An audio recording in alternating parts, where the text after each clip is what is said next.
Hello, everyone, and welcome to another episode of The Powerful Man Show. I am your host, Doug Holt, with my co-host, Tim, the Powerful Man Matthews. Tim, what's going down, brother? Yeah, I'm very well. I'm excited because our bookcases arrived today. So what you can't see is over here, there's a lot of books and things on the floor. So I'm excited to just get the environment set up a little bit more. We all know how important environment is. So yeah, I'm kind of, I just want to go down, get them, put them up.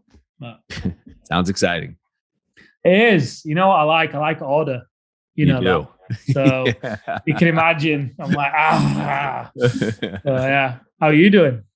I'm doing well, thank you. Got a sick baby here, which a lot of the guys have got kids understand. A lot goes on emotionally, but you also don't sleep when you have a sick child. So we're running through that. In fact, right next to me, I have a baby monitor sitting there. So it's the real deal. Watching the baby as she sleeps. My wife's taking our son to get a haircut. So, we practice what we preach here at The Powerful Man.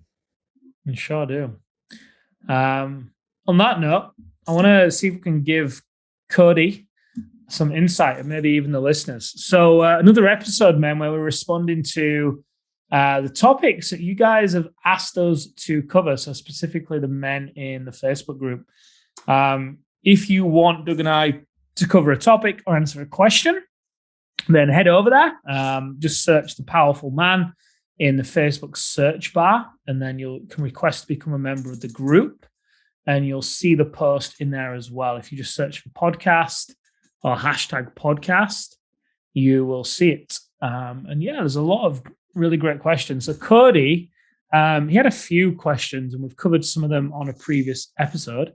But the one I wanted to cover now was this one in particular. So the topic is when your wife slights you or throws digs over and over throughout the days and weeks, even in front of others at times. I will act like it doesn't bother me until the pressure cooker blows. I'm struggling with strategic ways of addressing it. Often when I attempt to address that I'm offended, she turns around and acts offended that I'm bringing it up. There's a few things there, isn't there? There's a lot to unpack there. I'll take the first stab here, Tim. So, Cody, the way that I would handle this is I would bring it up right away. So if your wife gives you slights you or throws a dig, one of two things. If it's assuming it's bothering you, which it is, right? I would bring it up right then and there. Like, whoa, that's not okay what you just said. Right. And you got to understand, I have very strong boundaries that I've set for myself. And so I think that's a clear thing. Also, I know what are triggers and stories for me. And so I'm going to explain what each of those are as quickly as possible, although that can be a 3-week conversation here, Cody. One is, there's certain times when someone says a joke about you, right? So for example, if I say to Tim, you're purple, Tim's not going to react. It's like, that's stupid because I'm not purple. It makes no sense. However, if I say something about Tim that he's very sensitive about, and then he's going to react. If Tim believes it to be true, it will offend Tim if it's a negative thing. And the reason I share this with you, Cody, is one, I know those things about me that offend me and bother me, and I know why, right? It bothers me because it's an area I'm working on, or it's an area about me that's an issue, right, for me. An example. I lived by the beach growing up as a kid my whole life, but I can't tan. I go from white as a ghost to dark red. So all my yearbooks as a kid used to say, have a great summer, go get a tan. Every year. Drove me nuts. I tried everything. Here you have this kid, it's out there, a young kid trying to sunbathe and just getting burnt to a crisp so bad that I get blisters. I was so burnt. So that could be a trigger for me if somebody brings up my skin tone. Now, that's not an issue for me. I'm just using this as an example. So if my wife might say, oh, I love tanned men, I might get offended and triggered because it's not something I could ever be or do. And maybe that's a story I have. So not necessarily the best example, but I think you get where I'm going with this. So one is I would check in, why are you getting offended? Right? Is it real, or is it something you can just laugh off? So again, if I say, Tim, you're purple, and Tim just laughs, there's no joke, right? It's not really a joke. Or if Tim just looks at me deadpanned, Like, that's the dumbest thing anybody could ever say. It deflates me, right? He takes my power away, right? If Tim gets offended, I maintain the power. Tim just gave me power by getting offended. So I'm sharing that with you because there's probably a lot going on here, as my guess, between you and your wife that's going on. And probably a lot for you, quite honestly, that you haven't addressed or found out about. Obviously, we can't take you through an alpha reset during this podcast to uncover a lot of these things. However, that's one thing. So let's say, assuming you've done that and your wife's really, being a B, right? She's not being a good person and is really offending you. I would bring it up right away, right? And so if my wife offends me and it offends me, I'm going to say, look, that's not cool. What you just said was mean and I don't like it. And here's why. And I'm just going to break it down I'm not in a mean way, but very stern. If you listen to the tone of my voice, this is how I would do it. Very stern, almost like a father talking to a child. Look, that's not cool and that's not acceptable for me. Right? And you might even say, look, if this happens again, I'm out. Like, I'm not going to be in a relationship with somebody who demeans me. She's not willing to. Now, the fact that your wife acts like, she's offended that you're bringing it up makes me wonder if, your relationship has gone apart so much that you're getting easily offended, right? Maybe more so than you would if you guys were connected, right? So what happened with me and my wife, Cody, is when we were going through our hard times, I would get offended really easily by things she would do, mainly because I was misinterpreting things she was saying. She'd go like, I didn't mean it that way. And the worst part is when I would hold it in, which is what you're doing. And I did the same thing.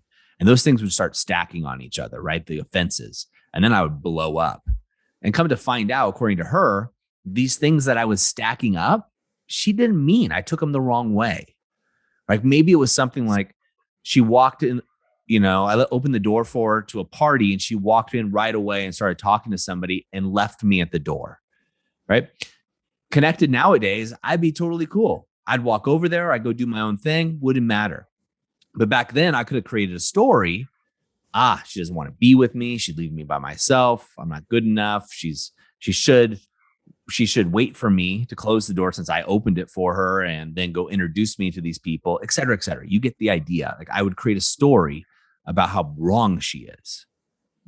Nowadays, if it bothered me, I'll use the same analogy. We go to a party, I open the door, she walks in, she goes to talk to somebody. If it bothers me, I'm going to take the first opportunity to pull her aside and say, hey, look, that really bothered me that when we walked in here, you went right over to talk to somebody.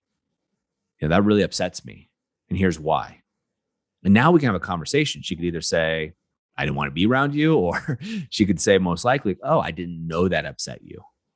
I was just going to talk to Claire or whoever over here. I didn't even think about it. And now we can have an adult conversation about it. And then eventually I can get down to the bottom of why it really bothered me.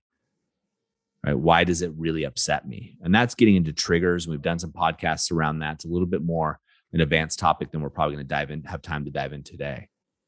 But that's where I would start. I know Tim's got a bunch of nuggets for you, so I'll flip it over to you, buddy. Yeah, I mean, that was great. The thing that comes up for me, Cody, I think what Doug finished on hits the nail on the head about sometimes when you're less connected, the things that wouldn't really bother you can just bother you, right?